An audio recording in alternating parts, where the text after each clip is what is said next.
dobre bolo. Dobre bude. Teda, na zdravie.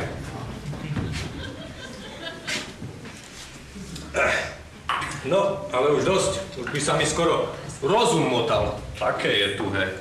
Pán Boh zaplať.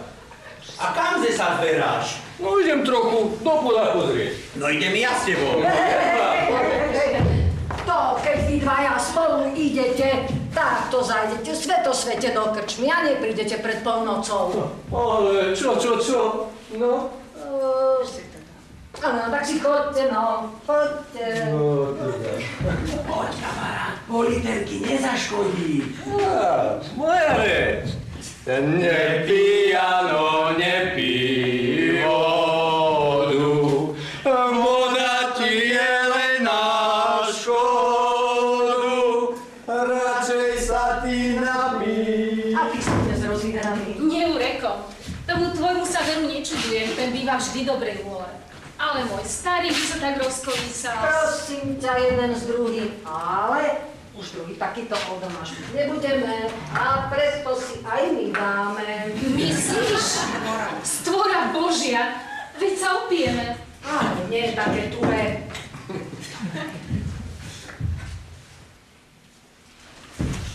Dobre je.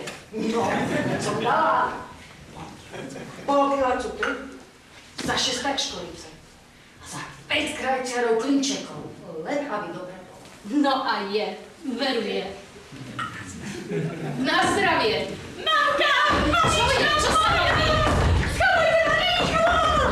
Jojčetka, nedajte ma, poďte! Ja tak tu si.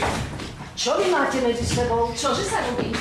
Mala som také pekné jablčko, on mi ho vychytil a nechce mi ho dať. Jablčko som jej jadal na závdavok, že ma poboská, ale on na miesto bosku ukázala mi dlhý nos a hýbaj nohy. Samopašnica. Ale dobre urobila. Čo dobre? Keby nedáš jablčko, ja ti nedám šírený, ja sa vyrovnám. Počkaj, pokonáme sa. Ty ma udri pištekom po ústach, ja ti dám jablčko a sme vyrovnaní.